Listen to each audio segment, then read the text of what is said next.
걸어다니는 교회입니다. 헬라 철학에 이원론이라는 말이 있습니다. 그리고 우리 기독교 신앙인들은 이원론적으로 사고하고 살면 안 된다, 이런 말을 참 많이 들었습니다. 그러면 이원론이 뭘까요? 쉽게 말하면 양분법이라고 생각하면 될 것 같습니다.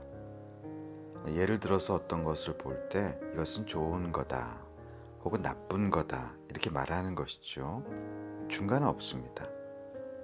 그러니까 이원론적으로 생각하는 신앙은 이건 굉장히 영적이고 신앙적이야, 또 이것은 비신앙적이야, 이렇게 말을 하게 되는 것이죠.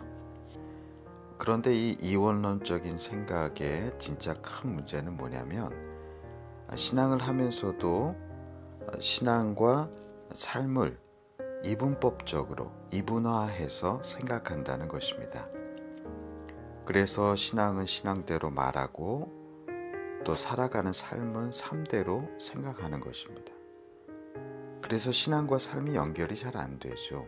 따로따로 생각하게 되는 것입니다. 이런 맥락에서 이원론적으로 생각하면 하나님의 사랑, 하나님의 진노, 이런 신앙적인 영역이 있죠. 이것은 그냥 말이다, 이론이다, 이렇게 되는 것이고요. 우리의 삶과는 전혀 연관이 없는 일로 치부되고 마는 것입니다. 쉽게 말하면 피부적으로 안와다, 이런 말이 되겠죠. 오늘 신명기 1장 말씀을 우리가 나누게 되었습니다. 하나님이 신명기 1장에서 약속을 철회하시는 일이 발생하게 됩니다. 이스라엘 백성들에게 내가 가나안 땅을 기업으로 주겠다, 이렇게 약속하셨습니다. 그런데 하나님이 이 약속을 지금 철회하시는 거예요. 34절에서 하나님은 노하셨고요. 그래서 35절에 이 약속의 땅을 너희 중에서 볼 자가 하나도 없다, 이렇게 말씀하신 것입니다. 사실 이것이 얼마나 실질적인 이야기입니까? 하나님이 진노하셨다 그러면 화나셨나 보다, 이렇게 생각하고 또 신앙적인 이론 안에서 생각할 수도 있는데, 실질적인 이야기인 것이에요. 삶의 정황에서 너희들은 이 땅을 밟을 사람이 없을 것이다, 이렇게 하나님의 진노를 느끼게 되는 것이죠. 여러분, 하나님은 선하시다 혹은 하나님은 노하시는 분이시다, 이런 말을 많이 들어봤죠. 근데 이게 굉장히 추상적인 그런 말이 될 수가 있습니다. 신앙적이라고 말할 수도 있는데요.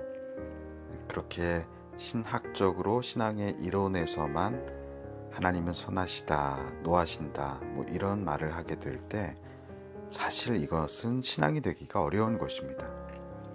신앙과 삶이 둘이 될 때는 우리는 비신앙적인 사람이 되는 거예요.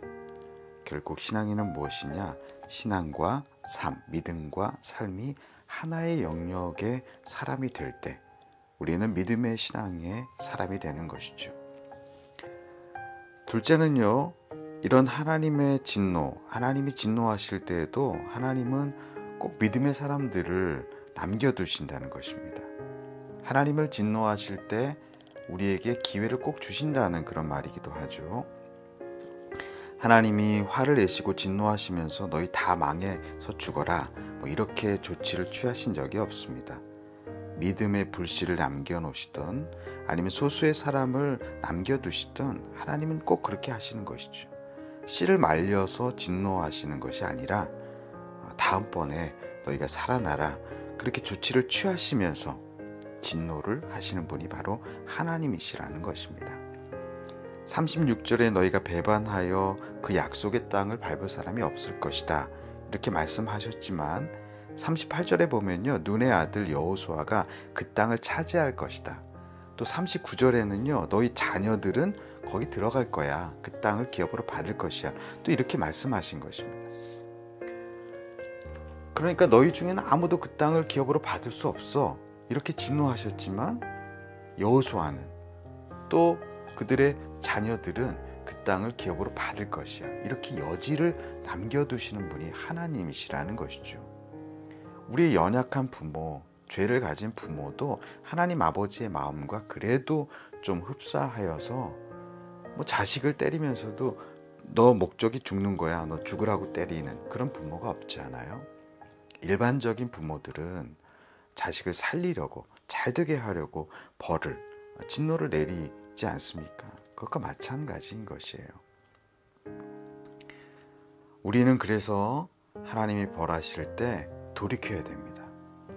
세컨 찬스를 주시기 위해서 우리를 벌하시니까 그때를 붙잡아야죠. 하나님의 목적은 우리가 죽는 것이 아니고, 우리가 망하는 것이 아니고, 불씨를 남겨주셔서 하나님을 찾으라는 거예요. 붙잡는 거라는 거예요. 그러니까 우리가 이 하나님의 남겨두심과 그 은혜를 붙잡아야 되는 것을 잊으면 안 되는 것이죠. 그래서 우리는 마지막으로 하나님이 우리에게 이러한 기회를 주실 때 이것을 붙잡아야 된다는 것입니다. 이스라엘 백성들은 돌이키지 않았습니다. 그리고 하나님의 뜻을 돌이키려고 했어요. 하나님이 너 올라가라 할 때 우리는 절대 못 갑니다, 이렇게 말했죠. 또 이제는 너희는 이제 기업을 받을 수 없어, 올라갈 수 없어, 이렇게 말하니까 아닙니다, 우리는 할 수 있습니다, 또 이렇게 말했죠. 자기 고집을 부린 거예요. 하나님이 나의 원대로 와서 도와주길 바라는 것이죠. 자기의 뜻을 돌이킬 생각은 안 하고 하나님의 뜻을 돌이킬 생각만 하고 있었던 것입니다. 그래서 믿음은 순종이다. 하나님의 뜻을 돌이키는 것이 아니라 나의 뜻을 바꾸어서 하나님의 뜻에 맞추는 것이다. 이것이 믿음이라는 것이죠. 우리 사랑하는 오레이즈 가족 여러분, 신앙은 삶과 하나입니다. 입으로만 말하고 삶은 다르게 살면 삶과 믿음이 하나가 될 수 없어요.